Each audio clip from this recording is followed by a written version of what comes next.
Olá, eu sou o professor Daniel Barral e agora iniciamos mais uma fase do nosso curso de licitações e contratos, contando agora com a presença de alunos, tanto fisicamente aqui no estúdio, como com perguntas enviadas por vídeo por WhatsApp. Aqui contamos com a aluna Jéssica, de Administração Pública. Tudo bem, Jéssica? Tudo bem, professor. E com o Daniel, aluno de Direito. Tudo bem, Daniel? Tudo bem, professor. Obrigado por estarem aqui conosco. A presença deles e as perguntas que eles trouxeram nos permitem estressar alguns conceitos que não tenham ficado, eventualmente, muito bem detalhados ao longo da nossa apresentação e trazer exemplos concretos e aplicações práticas do que conversamos ao longo dos nossos 5 encontros. Jéssica, você quer iniciar, por favor? Claro. Professor, é correto dizer que licitar é uma forma de restringir a liberdade da administração pública? E qual o benefício das licitações para o poder público? Obrigado pela pergunta, Jéssica. A pergunta de Jéssica nos permite estressar justamente aquele conceito introdutório de licitação que eu comentei no início do nosso curso. Naquela oportunidade, logo no início da primeira aula, nós falamos da possibilidade de entender a licitação como uma restrição da competição. Licitar é restringir, mas essa restrição deve ser feita obediente aos princípios constitucionais, em especial o princípio da isonomia e da mínima restrição possível para atender o melhor, para selecionar o melhor contratado. Então, essa restrição, ela decorre da necessidade de restringir a ampla discricionariedade da administração e garantir que a contratação seja feita de modo a selecionar aquele mais bem capacitado para fornecer para a administração e associar isso com a necessidade de congregar o atendimento da política pública atendida por aquele contrato com a execução do contrato propriamente dito. Então, nós temos que sempre entender que hoje a licitação pública ela é um fim voltado para o atendimento das políticas públicas a cargo do Estado. Vamos ao primeiro vídeo mandado pelo WhatsApp do Saber Direito. Olá, professor. Eu me chamo Kaique Francisco Gomes e sou aluno do curso de Direito da Universidade Presbiteriana Mackenzie, São Paulo, e estou no 3º período. Gostaria de saber quais são as modalidades de licitação e como defini-las. A pergunta do Kaique também nos permite revisitar alguns conceitos introdutórios. No início do nosso curso, eu comentei que a Lei 8.666 possui 5 modalidades. 3 amplas, concorrência, tomada de preços e convite, e 2 específicas, leilão e concurso, sendo a leilão voltada para a alienação de bens móveis inservíveis ou para o desfazimento de bens recebidos em procedimentos judiciais ou em dação em pagamento. E concurso, aquela seleção de trabalhos técnicos, científicos ou artísticos de interesse da administração. Além das modalidades tradicionais da Lei 8.666, nós temos as legislações extravagantes. O pregão, previsto na Lei 10.520, e o RDC, previsto na Lei 12.462. Além dessas 2 legislações apartadas, eu mencionei no nosso primeiro encontro a existência de uma modalidade específica para a concessão e permissão e parceria de público-privada de grandes empreendimentos de infraestrutura e serviços públicos, que é o leilão previsto na Lei 9.491 e na Lei 8.987. Mencionei também, e vale rememorar, que o professor Carlos Ari Sundfeld nomina essa modalidade de licitação como concorrência pregão, dado que ela congrega, reúne a sistemática da concorrência com a inversão de fases do pregão. Então, essas são as modalidades. Para maior detalhamento em relação à aplicação, objeto e valores relacionados a cada uma dessas modalidades, eu sugiro, Kaique, que você consulte o nosso primeiro encontro em que falaremos mais sobre esses conceitos. Daniel, você tem alguma pergunta para a gente? Sim, professor, já que você entrou nessa questão da licitação, como é que a gente pode conferir maior qualidade à contratação lá nos moldes da 8.666, sendo que na maioria das vezes é adotado o critério do menor preço? Obrigado, Daniel, pela sua pergunta. A pergunta do Daniel nos permite atacar uma das grandes críticas que a população e até os aplicadores do direito fazem à Lei 8.666. Considerando que o tipo de licitação, e eu aproveito para recordar, modalidades de licitação é a customização do procedimento de acordo com o objeto licitado. Já o tipo de licitação é a forma como a administração vai utilizar, a comissão de licitação, o pregoeiro vai utilizar para selecionar a melhor proposta. E realmente, se nós olharmos lá no 45 da 8666, menor preço é o critério padrão, default, especial para a utilização da maior número de licitações, tanto na Lei 8666 como no pregão. E como fugir do problema que decorre, que é a baixa qualidade da contratação de bens e serviços pela seleção do menor preço? Uma opção, que eu comentei inclusive ao longo do nosso curso, é se valer da regra prevista no artigo 7º, parágrafo 5º da Lei 8666, que permite indicação de marca, desde que haja viabilidade técnica e justificativas econômicas para essa indicação. Contudo, nem sempre é possível indicar a marca, porque a indicação de marca é uma via estreita no procedimento licitatório. Caso não seja possível indicar a marca sobre a inviabilidade técnica, sobre a ausência de um elemento técnico a justificar essa indicação, nós podemos tomar um cuidado na fase interna da licitação com o planejamento e com a especificação do bem que pretendemos contratar. Se vocês se recordam, eu dei o exemplo do selo de pureza ABIC. Ali eu disse, olha, a despeito da jurisprudência do TCU interditar a possibilidade de utilização de selos privados nas licitações públicas ante a ausência de respaldo legal para isso, nós podemos sim, na hora de especificar o nosso objeto pretendido, inserir elementos de pureza mínima ou requisitos técnicos mínimos de aceitabilidade do produto. E na hora de aceitar o produto, exigir, por exemplo, um laudo expedido por um laboratório acreditado pelo Inmetro. Dessa forma, a gente faz uma licitação do tipo menor preço, mas com um bem minimamente aceitável diante das exigências e das características e das necessidades públicas. Essa é uma forma de tentar evitar um pouco o problema do critério de julgamento de menor preço. Vamos para mais um vídeo? Olá, sou Felícia França, de Apodema, Rio Grande do Norte. Sou acadêmica de Direito, atualmente no 5º semestre, e gostaria de saber qual a diferença entre licitação e pregão. Felícia, licitação é o gênero e o pregão é uma modalidade extravagante prevista na Lei 10.520. Obrigado pela sua pergunta. Jéssica, é com você. Professor Daniel, o valor estimado da contratação é determinante na escolha da modalidade licitatória? Sim.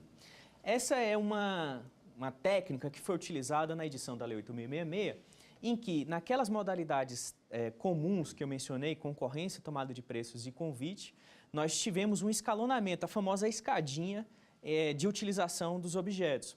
Agora, pelo Decreto 94/12, nós temos que ter em mente que aqueles valores históricos previstos na Lei 8666 estão desatualizados.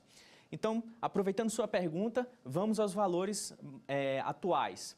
Hoje, para obras e serviços de engenharia, o valor é até 330 mil para convite, até 3.300.000 para tomada de preços e acima de 3.300.000 concorrência. Para outros bens que não serviços de engenharia, até 176 mil para convite, 1.430.000 para tomada de preços e acima de 1.430.000 para concorrência. Essa foi uma sistemática utilizada na Lei 8666 que acabou sofrendo um abalo na sua lógica piramidal com a edição da Lei 10.520. Porque agora, como podemos comentar no segundo encontro, o pregão ele é utilizado independente do valor do objeto contratado, desde que se trate de um bem ou serviço comum. E o comum é aquele que pode ser objetivamente descrito no edital. Então, subsistem dois modelos hoje de contratação. O valor é determinante para aquelas contratações enquadradas na Lei 8666 e não é relevante para o pregão, por exemplo. Vamos para mais um vídeo? Professor, qual a diferença entre dispensa e inexigibilidade? Kaique, obrigado pela sua participação. A dispensa e inexigibilidade, eu tive a oportunidade de comentar na nossa terceira aula. E, basicamente, a dispensa, iniciando pelo primeiro tópico, ela se refere a uma opção do legislador encartada na legislação que, ainda que possível o procedimento licitatório, dispensa a sua observância pelo gestor no caso concreto. Então, eu comentei aqui que a doutrina classifica as dispensas de licitação com base, por exemplo, nos custos de transação. E aí eu dei o exemplo do artigo 24, incisos 1 e 2, em que, diante do baixo valor da contratação, ainda que possível a realização do certame, ele não é desejável, porque os custos do processo administrativo são mais elevados do que o próprio objeto pretendido. Então, não faria sentido gastar mais recursos com a instrução de um processo que depois vai redundar numa contratação de baixo valor. Já a inexigibilidade são aquelas hipóteses em que falta um pressuposto lógico anterior. E aí eu fiz homenagem à doutrina do professor Marçal Tem Filho, que atua nesse sentido, que explica com galhardia esse tema e demonstra que a inexigibilidade falta um pressuposto lógico para as contratações. Então, sempre que for inviável a competição, seja porque não existe mais de um fornecedor habilitado a atender o interesse da administração, ou se o bem pretendido pela administração for único, singular, nessas situações nós não temos como realizar o procedimento licitatório e a licitação é inexigível.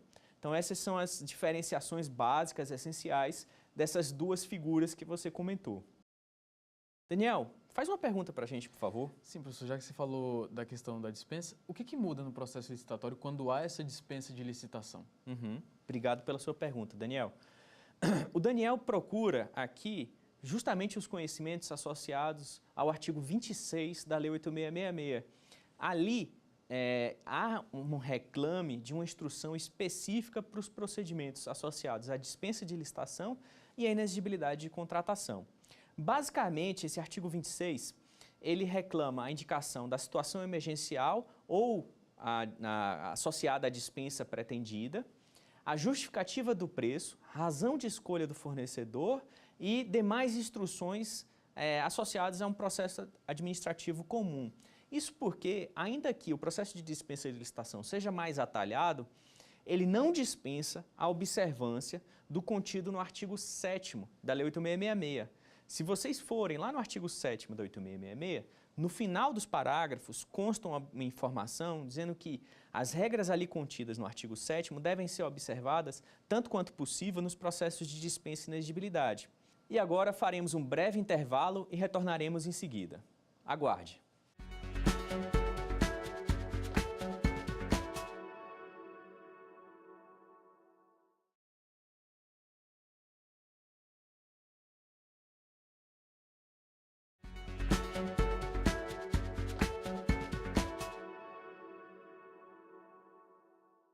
Olá, seja bem-vindo de volta ao Saber Direito Responde. Eu passo direto a palavra para a Jéssica para a gente continuar as nossas discussões aqui, que estão muito interessantes. Jéssica? Professor Daniel, devido ao princípio do formalismo, os contratos eles devem ser formalizados por meio de instrumento escrito. Porém, há alguma hipótese em que é permitida à administração pública fazer um contrato verbal? Obrigado pela pergunta, Jéssica. Essa é uma hipótese excepcional prevista no artigo 61, parágrafo único da Lei 8.666, que, de acordo com a nova atualização que eu comentei no Decreto 94/12, está em R$ 8.800. Então, o contrato verbal é uma exceção ao princípio do formalismo moderado dos contratos administrativos, mas é possível sim, desde que sejam despesas de pronto pagamento e de pequeno valor, associado então a esse valor de 5% do limite do convite, que hoje está no importe de R$ 8.800. A respeito desse assunto, eu comentei no nosso curso que, na prática, esses gastos eles são executados, pelo menos no âmbito federal, por meio daqueles conhecidos cartões corporativos, em que um servidor devidamente autorizado recebe um cartão com um limite associado a esse valor previsto na lei, em que ele pode executar as despesas de pronto pagamento, sem maiores formalizações, e depois simplesmente ele presta contas daquilo que foi gasto. Vamos para mais uma pergunta? A licitação é inexigível para serviços de publicidade e propaganda? Essa é uma pergunta, Felícia, muito interessante e que eu sempre gosto de associar esse entendimento à doutrina do professor Egon Bockmann Moreira. Se você olhar no que consta lá no artigo 25, inciso 2, há uma vedação expressa à contratação de inexigibilidade para serviços de publicidade e propaganda. Isso porque, previamente à edição da Lei 8.666, se foi identificado que os serviços de publicidade e propaganda eram uma fonte muito grande de desvios de recursos e que, portanto, essa restrição se fazia obrigatória para impedir que aquela situação identificada nas execuções anteriores à Lei 8.666 persistissem. E eu aproveito aqui o Saber Direito Responde para esclarecer um ponto que eu não tive a oportunidade de abordar no nosso curso regular. O TCU entende que a aplicação do 25.2 somente é cabível para os serviços técnicos especializados expressamente indicados no rol lá do artigo 13 da Lei 8.666. Se vocês olharem o artigo 13 da 8.666, existem hipóteses de serviços técnicos especializados taxativamente considerados. Ocorre que, se a gente olhar o rol do 13, não consta serviços de publicidade ali. Bom, o que eu quero dizer com isso? Quando o TCU interpreta o 25.2, ele diz o seguinte: só pode ser feita a contratação por inexigibilidade dos serviços técnicos especializados expressamente indicados no 13. E aí o professor Egon Bockmann, ele faz a seguinte interpretação: olha, se isso é verdade, se eu só posso contratar serviços técnicos que são listados no artigo 13, não fazia sentido eu restringir a publicidade no 25.2. Porque se somente são aqueles indicados no 13 e publicidade não está lá, eu não precisaria excepcionar no 25.2. E aí esse é um argumento utilizado pelo professor Egon Bockmann para desconstruir essa visão do Tribunal de Contas da União e dizer o seguinte: não tem sentido, data máxima vênia, dizer que só pode contratar os serviços inscritos no artigo 13, porque, primeiro, a inexigibilidade é um rol aberto. Caso eu não consiga enquadrar no 25.2, eu consigo enquadrar no 25 caput. E, além disso, o próprio artigo 25.2 dá essa deixa. Ele não precisaria restringir expressamente se o rol fosse taxativo, o que demonstra que o rol não é taxativo. Então, eu rendo homenagens aqui ao professor Egon Bockmann pela perspicácia do raciocínio e por sustentar esse entendimento que eu concordo. Então, essa é a pergunta, Felícia. Eu me desdobrei para aproveitar a sua pergunta e falar de outros assuntos. E aqui, quem continua? É você, Daniel? Sou eu. Fica à vontade, por favor. Bom, professor, já que você falou de inexigibilidade, quais são os requisitos para contratar, por exemplo, um serviço técnico notável por inexigibilidade de licitação? Obrigado pela sua pergunta, Daniel. Eu já aproveito, então, os comentários que eu estava fazendo para desdobrar. O 25.2 é esse que a gente estava comentando, que diz que eu posso contratar um serviço técnico especializado desde que o profissional detenha uma notória especialização. E aí é importante atentar para os casos concretos que já passaram para que a gente possa fazer o correto enquadramento. Tanto a doutrina como o Tribunal de Contas da União dizem que a correta utilização desse inciso somente é possível se eu tiver um objeto singular que somente pode ser executado por um determinado tipo de profissional, determinado expertise de profissão, de profissional. O que eu quero dizer com isso? Eu não posso contratar o Celso Antônio Bandeira de Mello, por exemplo, que eu nominei aqui ao longo do nosso curso como um dos grandes administrativistas brasileiros, por inexigibilidade, para realizar instruções de multas simples num órgão ambiental. Porque a atividade mais comum, mais vulgar da administração, ela não é um objeto singular que reclame a notória especialização, que somente ele pode fazer. Mas se eu estivesse, por exemplo, num grande caso a ser julgado pelo Supremo Tribunal Federal, que necessitasse de um parecer dele como um notório administrativista, aí eu poderia, em tese, enquadrar no 25.2. Então, a gente precisa sempre ter presente que precisa ser um serviço técnico especializado, e aí eu já dei o destaque que, para o Tribunal de Contas da União, tem que ser um serviço técnico especializado indicado no rol do artigo 13. O objeto precisa ser singular, então a necessidade a ser atendida pela administração precisa ser singular, precisa ser especial. E o profissional eleito pela administração nessa inexigibilidade tem que demonstrar uma capacidade especial, superior aos demais do ramo de expertise, para aquele objeto especificamente considerado. Então, precisa ser casado o objeto singular com a especialização do prestador do serviço. Então, esses são os requisitos para o correto enquadramento do 25.2. E agora, respondida a pergunta do Daniel, vamos para mais uma pergunta em vídeo? Vamos a ela. Professor, como funciona o procedimento e o processamento licitatório? Kaique, essa é uma pergunta bastante ampla.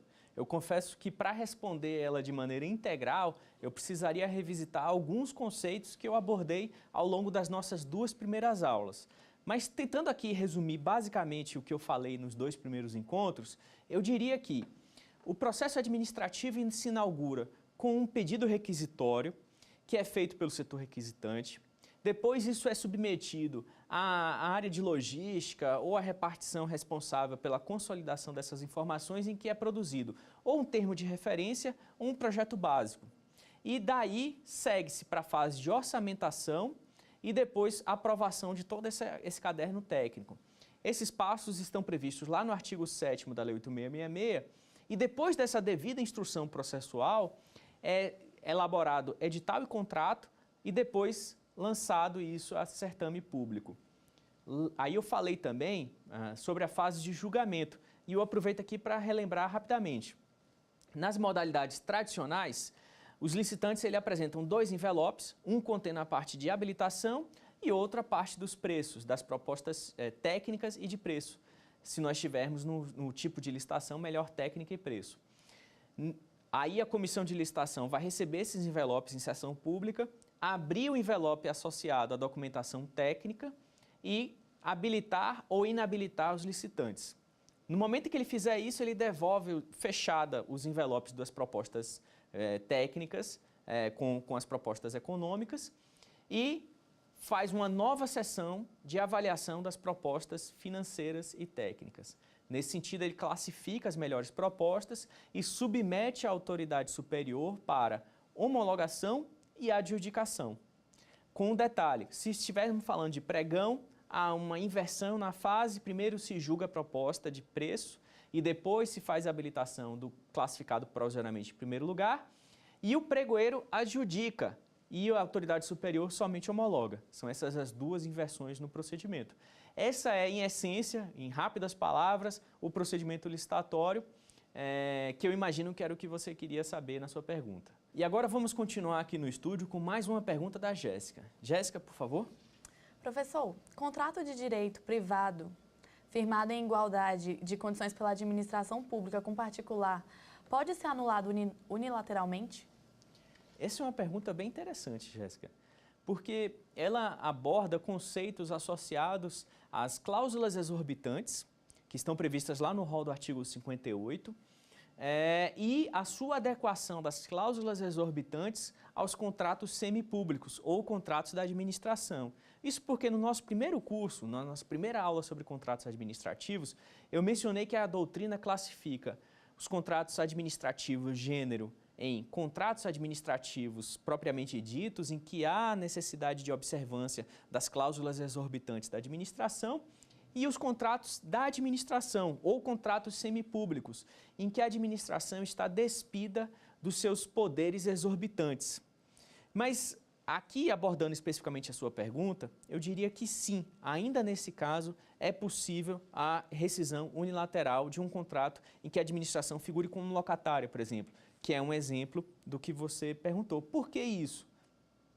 Porque ainda que seja um contrato predominantemente submetido às regras de direito privado, ele ainda sofre derrogações do direito público. E, presente o interesse público, eu entendo que a alteração é possível sim e a rescisão é possível sim nesses contratos. Vamos para mais uma pergunta do vídeo? Quando a licitação pode ser dispensada e em até quantos dias essa dispensa precisa ser comunicada? A pergunta da Felícia aborda um conceito que até já tivemos a oportunidade de comentar aqui na pergunta do Daniel, quando ele perguntou sobre o procedimento diferente da dispensa e inexigibilidade, e eu comentei lá no caput do 26 que essa necessidade de comunicação ela está expressa lá, que é uma homenagem ao princípio da publicidade, e ela deve ocorrer em até 3 dias à autoridade superior e, para ser feita a publicação do extrato da dispensa e inexigibilidade, em até 5 dias. Eu agradeço a oportunidade de conversar aqui com vocês nesses dias sobre licitações e contratos, um tema que eu considero importante na implementação de políticas públicas. Eu agradeço a Jéssica pela participação, muito obrigado. Obrigada. Agradeço o Daniel também pela participação aqui conosco. Uma boa noite para todos. Obrigado a vocês que estão nos escutando. Espero que tenham gostado. Foi uma honra participar do Saber Direito na TV Justiça. Obrigado, até mais. Quer dar uma sugestão de tema para os cursos do Saber Direito? Então mande um e-mail para saberdireito@stf.jus.br ou entre em contato pelo nosso WhatsApp. O número é esse que aparece na sua tela. Você também pode estudar pela internet. Basta acessar o site tvjustiça.jus.br ou rever as aulas no canal da TV Justiça no YouTube, TV Justiça Oficial.